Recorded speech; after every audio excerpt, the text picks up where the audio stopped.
नागपुर में अपराधियों के हौसले इस कदर बुलंद है कि अब मामूली विवाद पर जानलेवा हमले की खबरें आम होती जा रही है। ताजा मामला नागपुर के तहसील थाना क्षेत्र का है, जहां एक महिला दुकानदार पर चाकू से हमला कर उसे गंभीर रूप से घायल कर दिया गया। नागपुर के तहसील पुलिस थाना हद के मेयो हॉस्पिटल के पास बच्चों के कपड़ों की दुकान चलाने वाली कौशल्या वामन बिसीकर पर कल सुबह करीब 10:30 बजे एक जानलेवा हमला हुआ।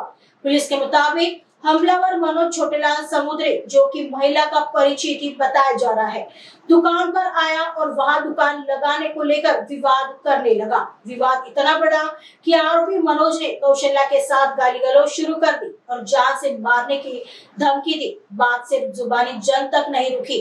आरोपी ने अपने पास रखे सब्जी काटने वाले चाकू से महिला के पीठ के निचले हिस्से यानी कमर पर वार कर दिया, जिससे वह गंभीर रूप से घायल हो गई। घटना की जानकारी पुलिस को मिलते ही पुलिस टीम ने घटनास्थल पहुंचकर सीसीटीवी फुटेज खंगाले। कड़ी मशक्कत के बाद पुलिस ने आरोपी मनोज समुद्री को हिरासत में ले लिया है। पुलिस जांच में यह भी सामने आया है कि आरोपी मनोज एक रिकॉर्डेड अपराधी है और इलाके में अक्सर लड़ाई झगड़ा करने के लिए कुख्यात है। फिलहाल तहसील पुलिस मामले की आगे की जांच कर रही है।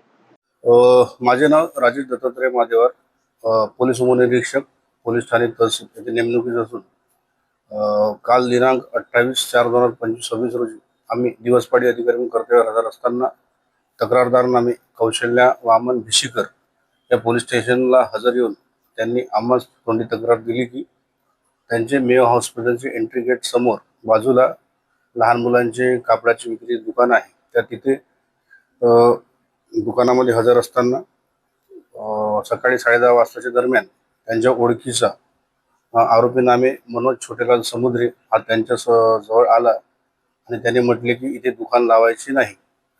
या कारणावरून वाद होऊन आरोपिताने तक्रारदार महिलेस शिवीगाळ करून धमकी दिली आणि या वादामध्येच त्यांनी त्याच्याकडे असलेल्या भाजी कापाच्या चाकूने तक्रारदारास ढोंगणावर मारून जखमी केलेले आहे।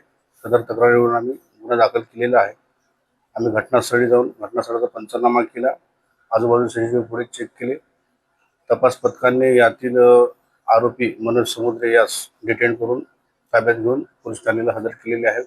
पुढील तपास माननीय वरिष्ठांच्या मार्गदर्शनात सुरू आहे। आरोपी हा रेकॉर्डवरील गुन्हेगार असून नेहमी भांडण करण्याच्या सवयीचा आहे।